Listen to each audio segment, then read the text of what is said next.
Bago natin simulan ang kwento, na-upload na namin ang pangunang cinematic video namin. Kagaya sa ating story dito, ay meron din doon. Alam niyo na kung saan yon, ang tagasunod ng ermitanyo. Pero pagpasensyahan niyo na muna dahil kinulang tayo ng mga props at mga gamit na kinakailangan natin sa ating cinematic video. Yun lang.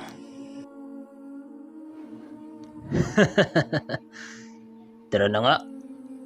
Baka maunahan pa tayo ng mga dayo. Wika ni Tihuro. Naglalakad na nga ang kanilang grupo papalapit sa nasabing sabungan. Nang mga oras na yon, sumama na sa kanila ang dalawang matanda. Manong, sasama kayo sa amin sa loob? Bulong ni Nuli kay Manong Duming. Siyempre naman. Matagal kong hindi nakasama itong kaibigan kong si Horo. At isa pa, gusto kong makitang lumaban itong taong to. Dahil sa mga narinig ni Nuli, napangiti lang naman siya. Dahil sa tuwing madadapo sila sa sabungan, hindi ito sumasama sa kanila sa loob. At kalimitang ginagawa nito, mag-iinuman lang sila ni Manong Carpio sa labas. Pagpasok pa lang nila sa loob, kaagad tumabi si Tihuro sa mga sabungerong naroroon.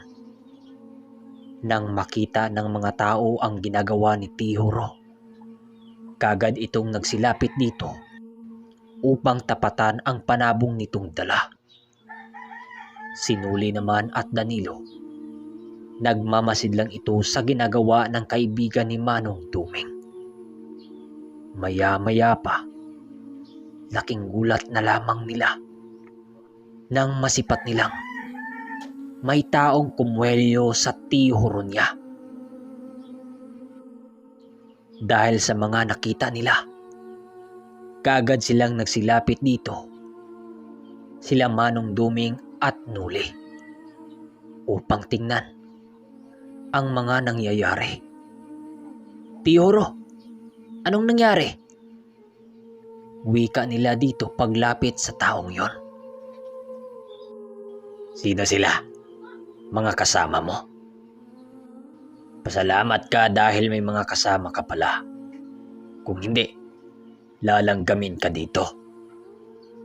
Wika ng isa sa mga lalaki na kumwelo kay Tihuro niya.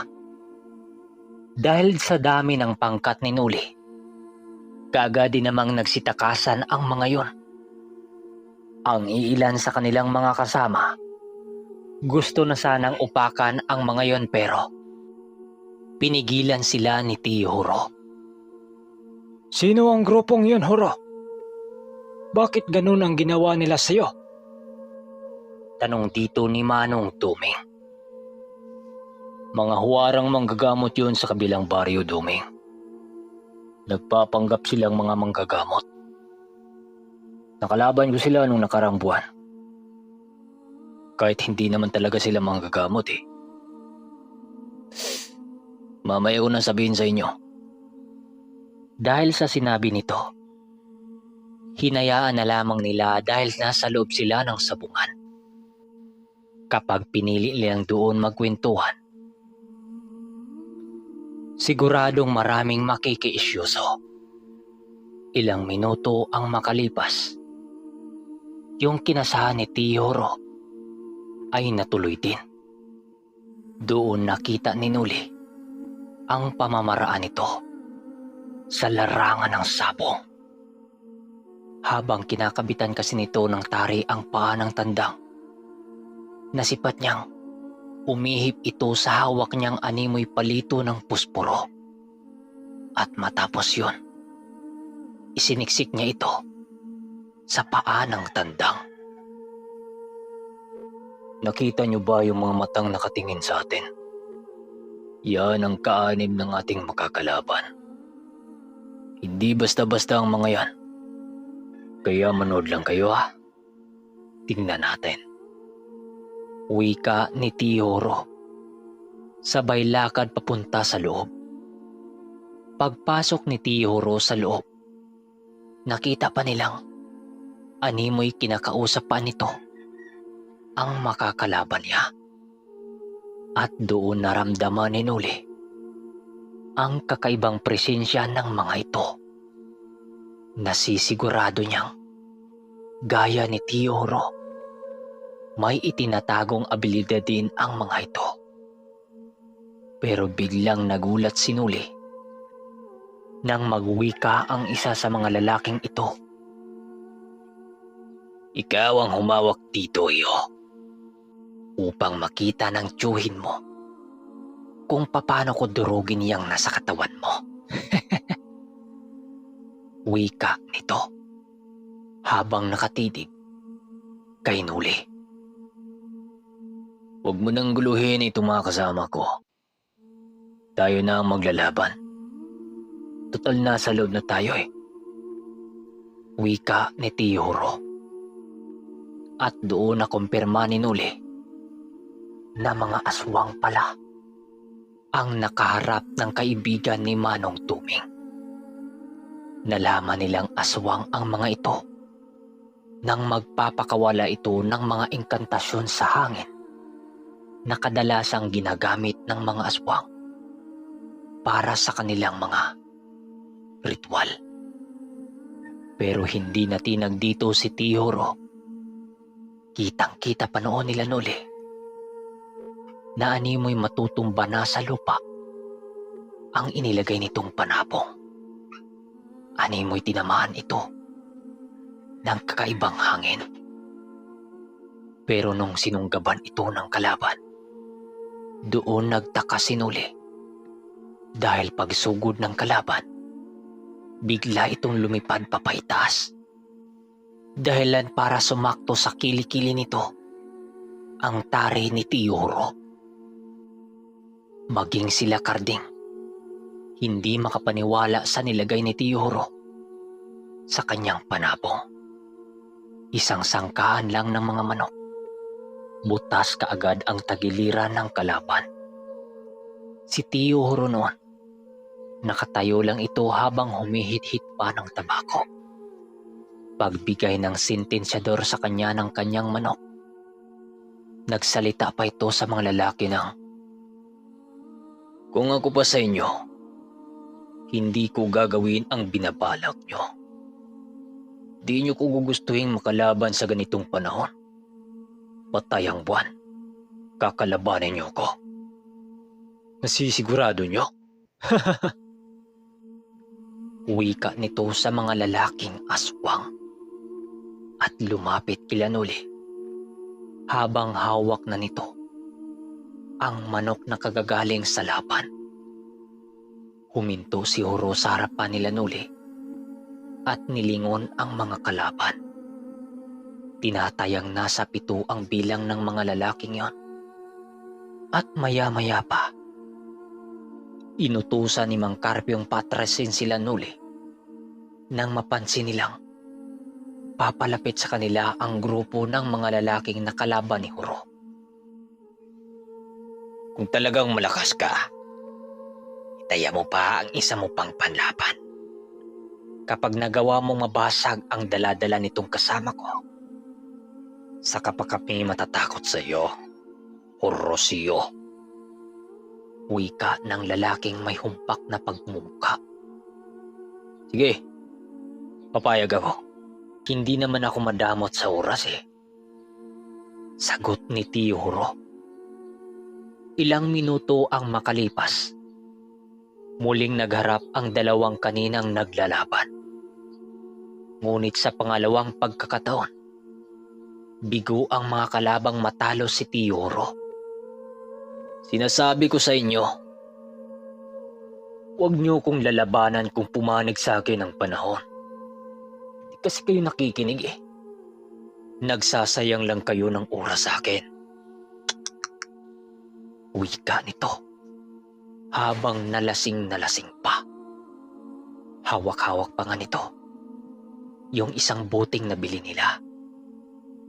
Yung mga lalaki naman, iniwan nila ito sa pwestong yon at umikot sila sa kabila nitong dako upang hindi na nila makasalubong ang mga pagmumukha nito. Makalipas ang 1 oras nilang panonood, biglang napukaw ang kanilang mga atensyon nang makasipat sila ng 3 panauhing dumating. May dala-dala itong isang bayong at alam nilang isa itong panabong na pinagmamalaki ng mga ito. Ito na yung mga sinasabi ko sa inyo. Palagi yung narito tuwing linggo. Pero walang ni isang kumasa dyan na taga dito sa amin. Kahit ako man, aminadong di ko kaya ang tinataglay ng lalaking yan. Wika sa kanila ng kaibigan ni Manong Duming. Kaya ikaw, Noli, kung gusto mong makaharap ang lalaking yan, pag-isipan mo ng mabuti. Muling wika ni Tio Huro. Habang nagmamasid si Noli sa mga panauhin yon, unti-unti namang sinisimula ng kanilang mga kasama ang nabili nilang tuba sa baryo. Habang nag-iinuman sila, ramdam niya ang bigat na pakiramdam sa lalaking itinuro ni Tio Huro. Wala naman siyang ibang ginawa kundi pagmasdan ang mga laban nito. Sa bawat laban nito sa kanilang mga manok, walang pintas. Purong panalo yun. Ang ibang mga dayong nakaharap noon, hindi nila napansin ang kanilang nakalaban. Bukod sa normal lang ito kung titingnan, nakikibagay din ito sa kasuotan ng mga tao sa baryo. Pero lingid sa kaalaman ni Noli, nagtatago sa katawan nito ang maitim na gawain. Habang tuloy sila sa pag-iinuman, napansin ni Tio Huro na may sinisipat siya sa kabilang banda. Alam nito kung sino ang tinititigan niya. Iho, huwag kang basta-bastang tumitig sa ganong klase ng tao. Kahit hindi yan nakatingin sa iyo, pero nasisigurado kung alam nitong tinititigan mo siya. Baka mamaya, mahulog ka sa bitag ng mga yan. Bulong na wika ni Tio Huro sa kanya at inaya na siyang ituloy ang kanilang inuman. Masayang masaya sila noong nag-iinuman habang pinupulutan nila ang nabihag na manok ni Tio Huro. Nang makaramdam na ng pagkalasing itong si Noli, nagpasya siyang umatras na muna ng bahagya sa inuman. Dahil kapag pinilit niyang makisabayan sa mga kasama niya, mauna siyang malalasing. Ang ginawa niya, kinuha niya ang isa niyang panabong at inaya niya sila Danilong ilaban na ang isa niyang tandang. Pero bago sila umalis, binilinan sila ng babala sa kaibigan ni Manong Duming. Ang sabi nito, huwag silang lalayo sa lugar dahil papasapit na ang 5:00 ng hapon. Basta tandaan mo yung sinasabi ko sa iyo, iho. Kapag naramdaman mo ang presensya na yon, lumayo na kayo. Sabi ko sa inyo, delikado yung dala-dala mong bertod. Makalipas ang ilang minuto, nakihalubilo na nga sila Noli sa mga tao sa sabungan. Gaya ng mga naramdaman niya sa ganong lugar, nakakaramdam siya ng iba't uri na presensya na galing sa iba't ibang mutya at mga agimat. Ang nais lang talaga niya ng mga oras na yon, lumaban ng patas sa kapwa niya sa bungero. Para kay Noli kasi, kahit hindi niya ginagamit ang alam niyang espiritual, mananalo pa din siya sa laban. Ang una kasing itinuro sa kanya ni Manong Duming sa ganong larangan ay ang makalamang ang manok mo sa balahibo. Kapag tumugma ang balahibo ng panabong mo sa paglabas ng buwan, Walang makakapigil sa manok mo. Mapalaki man ang makatunggali ng manok na ito, mas malaking posibilidad pa ding mananalo ka. Yun nga ang ginawa nitong sinuli ng mga oras na yon. Kagad ngang nakahanap sila nuli ng mga kalaban. May nahanap nga siyang tugmang balahibo na nalabanan niya. Ngunit mas dihamak itong mas malaki. Pinagtatawan pa nga siya nila Karding at Tonyo dahil pumayag siyang mas malaki ang kalaban. Pero hindi nagpatinag sinuli. Sa unang laban, ng tandang niya, hindi nga nagkamali sinuli. 3 sangkaan lang, patay kaagad ang katanggali niya. Dahil sa wala siyang inilagay ditong kahit anong usal, nagtatamo ito ng sugat sa may hita. Ang sabi pa nila Danilo noon, mabubuhay nga yung panabong niya pero magiging baldado ito. Hanggang siya nagpasya itong sinuli na bago sila bumalik sa kinaroroonan nila Manong Duming, makakadalawa silang laban.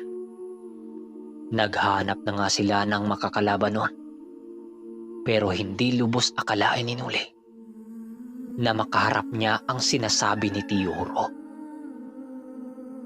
Merong lumapit sa kanilang grupo na isang lalaki na nag-aalok ng sadala nitong panabong. Dahil sa mag-alas 5 na ng hapon na yon, kaagad itong tinanggap nila Nuli. Sa pagkakaalam nila, isa lang itong ordinaryong mananapong. Wala silang nararamdamang kahit kunti sa lalaki.